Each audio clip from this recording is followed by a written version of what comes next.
แม่สุนางสิงค่ะวันเมื่อไหร่วันที่10เดือนธันวาคมปี2025กลางไหน9 โมงค่ะเนาะที่แต่งเมื่อไกลเนี่ยขาดไทยกว่ายาวกำนึงมันบันทึกได้ไทยใหม่บางปอก็เฮ็ดจังไหนขนาดนะย้อนสั่งและวิดีโอขาดตกลื่นนะมันเป็นกอบจังไหนคะนะบางปองมาอันนั้นข่าวเฮาอยู่เฮือนอ่านข่าวปานังค่ะนะติมารู้ในข่าวขึ้นได้พี่น้องเขาจนตามวันเมื่อไหร่อันตึกเขามาเมื่อเนี่ยก็แค่ตัวกดไลค์กดติดตามปันอินค่ะนะเนื้อ Facebook ค่ะจือห้องว่าให้ไต้เนี่ยค่ะนะจมมาปันอินค่ะเนาะข่าววันเมื่อไหร่ว่ายเหปังตึกยันซึก1027เนื้อเมืองไต้ปอดของเฮานั่น ยาวกว่าเย้าเนื้อเมืองเซียนวีเจเวงเซียนวีในมีลงภายใต้ลองกุ้มกำจุ่มซึก MNDA ซึกเก่ากะค่ะนะว่ายเหเลือนทน4ในหมดกว่าเลือนเอเบรในหมดกว่าเย้าเลือนที่หามาในเลือนทนหามาในเขาตีแต่จ้าเก็บขวัญเจ้าลั่นเจ้าเสียงกูเมียวอันขายเนื้อเวียงเซียนวีในค่ะนะลั่นเจ้านั่นแหละว่าเรียกเยอะมีเสียงมีเสียงเอามาสื่อขายหิมตั้งให้ก็เก็บป้าเนี่ยค่ะนะร้านอีเจอนั่นซ้ำมีสั่งหลายๆหลายในร้านยาในคณะร้านขายยาใน1 เรือนละ500,000ในคณะขวัญมันร้านขายหมักไม้1 เรือน50,000นะคะยาก็กวนอันมาขายเพราะเยอะนั่งเขียวอันมาสื่อเนื้อสาดอันนี้ขายเมียวนั่นก็20,000ในคณะ1 เรือนกายุบยับขวัญกายุบยับ15,000เฮงในคณะ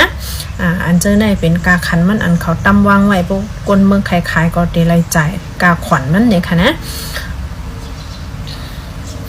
กนเมืองปืนตีแต่ก่อนลาดนั่นขนาดนะตอนตาเฮากนเมืองแต่ก็อยากผึดแต่ว่าคาขายกินหมักไม้ในกนก่อมป้อมีเนี่ยนั่นค่ะนะกนก่อมกึ้นนั่นน่ะมันเนาอะไรก่อนเยี่ยวก่อนอะไรเปียดนั่นน่ะนะบางวันอะไรขายฮีอิดก็มีวงวางในมีปังต่อปังล่องน้ำก้นกว่าปังต่อปังล่องไว้หนาเลืองก้นมากาดป้อมีในค่ะวะนะสังเจอว่ากาเหตุการณ์เจอแห้งมันจัง1 กว่ากินจังบนนั้น1 วันเมื่อแล้วในไรอยู่1 วันเหมือน5 เฮงในค่ะวะนะดีเซนวีเนี่ยต่างเว้งได้ก็รายการเหือมหูค่ะเนาะ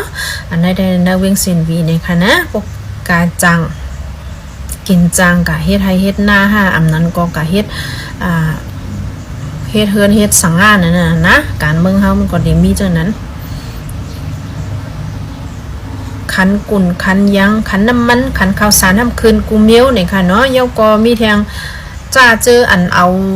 รถเครื่องให้ค่ะเหล็กขายเนี่ยอันเฮาอ่อนกันห้องว่าซีดเดะนั่นค่ะนะเอารถเครื่องอ่อนให้ต่างพักยืนนั่งเขียวแหลบปันหอบขายเว้งเจ้านั้นพวกขายเจ้านั้นทำอะไรต่างย้อนเวอร์มันอันตั้งในค่ะนะบ่มีเวอร์มันจังมีสุนอะไรขายจังนั้นเลยค่ะ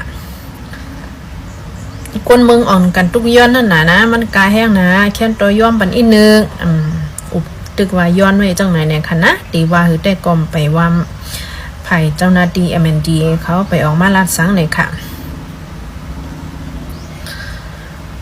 ยก็ข่าวอันในทางโหนึงค่ะนะในเป็นข่าวใต้ตีเวียนไล่ต่างไว้ค่ะย้อนออกมารู้เนี่ยเนาะย้อนอิงสันแผ่นลินไว้แล้วว่าพาสื่อองศาสนาลูกไว้หาแห่งซ้ำปากไปในคณะย้อนเปิดอิงสันแห้งอย่างอันมีแห้งตั้ง 7.7 reader ยันเงาตีเติ้งใจแก้งคอนสันกว่าเมื่อวันที่28 เดือนธันวาคมปี2025นั่นแลมีลองลูกซุ่มกู300,000เปิงสีนั่นว่าพาสื่อองศาสนาก็ไล่ลูกไว้จ้อมหาแห่งซ้ำปากไปในคณะห้องการพ้องลงไผ่ขับขึงเฮเพแลฝ่ายจอยเทียมปึงก้นลงปองจึงเงา NUG ปืนเผากว่าในวันที่7 เดือนธันวาคมปี2025ในว่าย้อนเปิดแผ่นลิ้นไว้อิงสันเฮาแห้งและเนื้อเติงและเจเมืองอันมีลองตุ้มตึกนำที่สุดเหมือนหนังเจแก้งเว้งเหลือในปีต่อปากคือและเมืองใต้ปอดจานนั่นคนเมืองเลยทบเพหมอก3,400,000เสียอองตีศาสนาวัดว่าพาสื่อเจตีก้องมูและลู่แล้วกลปังกว่าหาเหตุสามปักไปในคณะองศาสนาอันว่าในป้าเจมองตีศาสนาพุทธศาสนาคริสต์ศาสนาอิสลามจนในตั้งเสียงในคณะ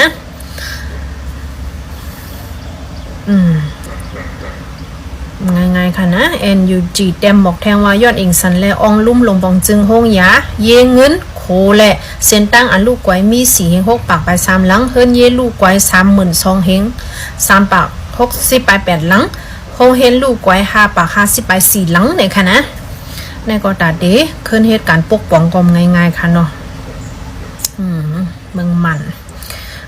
ยกก่อนแรงคนนึงค่ะเมื่อในวันที่10เดือนธันวาคมปี2025เมื่อในเป็นวันครบเต็ม16ปีวันก่อตั้งตับจุ้มระแข่งนะคะนะย้อนนั่นแหละอันเขาเป็นจุ้มอ้อยหลีกันจุ้มหมู่ปีจุ้มน้องอันเป็น3ปีน้องเขาDNLA ตาอ้างและ MNDA เก้าก้างส่งลีกโฮมจุ้มยืนมอปันจุ้มเขานี่ค่ะนะนี่ก็โหย้อยก็คาเต็มลัดแนวก่อนเนาะย้อนว่าคาเป็นหูหุบข่าวไว้ปนลัดมันนี่ใจข้าวย่ำน้ำค้ามีข่าวอันหลูไหลอ่านในแทงเบอร์ใน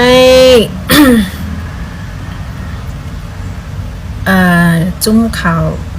ตาคีเล็กออนไลน์ตาคีเล็กนิวส์เอเจนซี่ต่างไว้ค่ะนะเมื่อข่าวย้ำวันที่11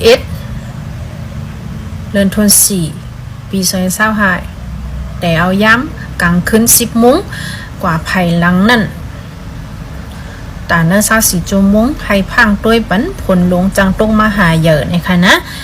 ตาเนื้อเมืองมันปอดตอนกลางในคณะเจออันไรฮบเพบอิงสันไว้เจอนั่นผลลงล่มลงเตมาเนี่ยค่ะย้อนอะไรเฮอกนเมืองเนื้อปุ่นตีอันอยู่เศร้าเนื้อตึงใจแก้งแล้วมันตะลีแล้วปะกูแล้วเจ้าหน้าหิมหอมนั่นอ่อนกันฟังตูหางเฮนทาตาตีไลไปลงผลลงล่มลงเตมานั่นค่ะนะในกอแทงหูนึงค่ะกองสีซึกมันเอาเฮอวินว่าปล่อยหมักตีเวงเสือมีก้นลูกตาย30ปลายปลาดังลูกอ่อนในคณะวันที่9เดือนธันวาคมปี2025เมื่อในย่ำโหคำตับกองสีซึกมันเอาเฮอวินมาปล่อยหมักใส่วันนำคำเจเวงเสือตึงใจแก้งและมีก้นลูกตาย30ปลายเนื้อนั่นปลาดังนางยิงเลยลูกอ่อนในคณะก้นเนื้อปืนตีลัดกว่าตีข่าวกระชินนิวส์กรุ๊ปว่าเมื่อในย่ำหัวคำหมอก3 โมงเฮอวิน7ไฟตาภายกองสีซึกมัน2 ลำมินมาตีวันนำคำเวงเสือมาปล่อยหมากใส่7 กำก้นเมืองอัญญาจากหมากได้มีหมอก50ก้อนเนื้อนั้นลูกตายกว่า30ปลาดังลูกอ่อนเขาเหลือนั่นก็หมักเจ็บหาวแห้งเงาลายเหมือนปอหลีในค่ะนะเวงเสือในมันภายมันห้องวุ้นตู่นั่นค่ะนะมีอยู่ในตึงใจแก้งเป็นตีพี่น้องไตเหลียงเขาอยู่เศร้านั่นค่ะนะกำเตว่าแห้งแล้วบ่ไรห้องเวงซื้อมันก็เป็นตีไตเฮาอยู่เศร้านั่นขนาดนะคันค้ำเนื่องแก้มได้มีกว่า6800,000 ไป 20,000ค่ะนะวันเหมือนเนี่ยคันเงิน1 วันไล่อยู่ปากไป20 ยาอเมริกัน1 ดอลลาร์ไล่อยู่4 เฮงไป10 ปากเงินเขน1 หยวนไล่อยู่5 ปากไป9 คันค่ะนะตอนวันเมื่อหนังในได้ก็มีมองในกันค่ะนะจังไว้พบเทบกันทางค่ะย้อนเฮาพี่น้องเขากว่ากดไลค์กดติดตามกดแชร์ปันใน Facebook ค่ะอีก1ค่ะนะจื่อห้องว่าให้ไต้เนี่ยกำติดเตรียมขึ้นมาเนี่ยค่ะนะจอมมาปันอีก1ค่ะเนาะยินหลียินจอมกูก็ค่ะย้อนสู้เฮาพี่น้องเขากูก็อยู่ลีกินวันลอดเพมีดังเซอร์สิกำค่ะ